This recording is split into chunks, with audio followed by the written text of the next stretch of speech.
Perkenalkan, nama saya Jetsa Zaira Syafa dari kelas A1R1A.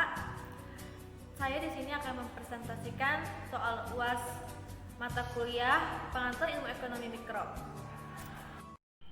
Baiklah, pada soal nomor 1 diketahui data-data produksi jangka pendek suatu perusahaan sebagai berikut.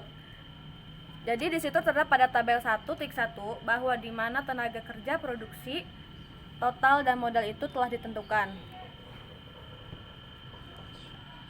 Oke, langsung saja pada pertanyaannya, yaitu yang pertama, berapa rata-rata produksi atau aspek jika tenaga kerja 0 sampai 5.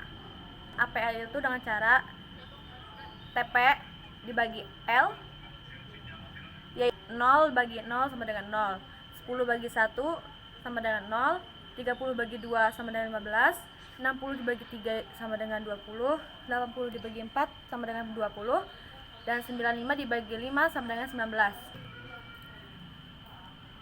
Baik,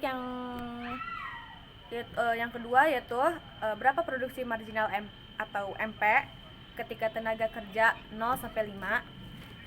Cara memperhitungkan MPL itu, yang pertama, karena tenaga kerja dan produksi total tersebut bernilai 0, maka hasil MPL-nya pun adalah 0. Selanjutnya, untuk kolom yang di bawah, cara menghitung produksi marginal adalah TP2 dikurang TP1 dibagi L2 dikurang L1. Jadi 10 kurang 0 sama dengan 10, 1 kurang 0 sama dengan 1. Jadi 10 dibagi 1 sama dengan 0. Dan selanjutnya 30 dikurang 10 sama dengan 20, 2 kurang 1 sama dengan 1, 20 dibagi 1 sama dengan 20, 60 dibagi 3, 60 kurang 30 sama dengan 30, 3 dikurang 2 sama dengan 1, 30 dibagi 1 sama dengan 30, 80 kurang 60 sama dengan 20, 4 kurang 3 sama dengan 1, jadi 20 dibagi 1 sama dengan 20.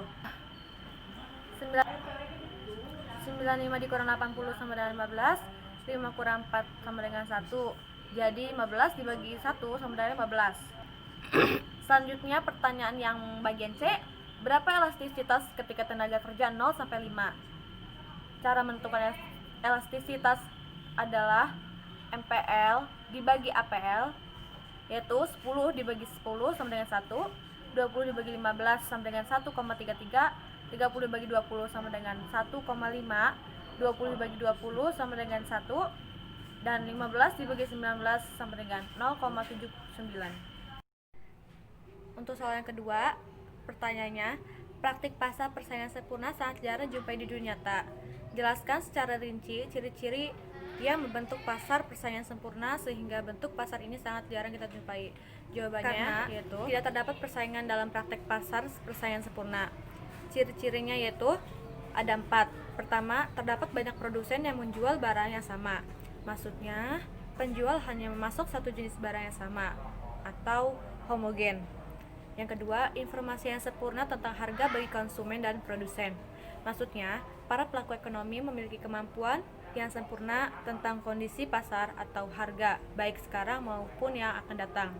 Yang tiga, perusahaan menerima harga yang ditentukan pasar atau price taker. Maksudnya, harga pasar persaingan sempurna sesuai dengan harga pasar. Dan yang keempat, produsen bebas keluar masuk pasar. Maksudnya sumber daya produksi bebas keluar masuk, jadi pasar lebih bergairah. Pertanyaan ketiga, monopoli adalah penguasaan atas produksi dan atau pemasaran barang dan atau atas penggunaan jasa tertentu oleh satu pelaku usaha atau satu kelompok pelaku usaha. Sebutkan beberapa faktor yang menyebabkan terjadinya monopoli. Jawabannya, faktor-faktor yang menyebabkan terjadinya monopoli itu ada 4. Pertama, memiliki bahan mentah strategis atau pengetahuan teknis produksi yang spesifik. Yang kedua, hak paten produksi atau proses produksi. Maksudnya itu, hak paten diperoleh dari peraturan pemerintah.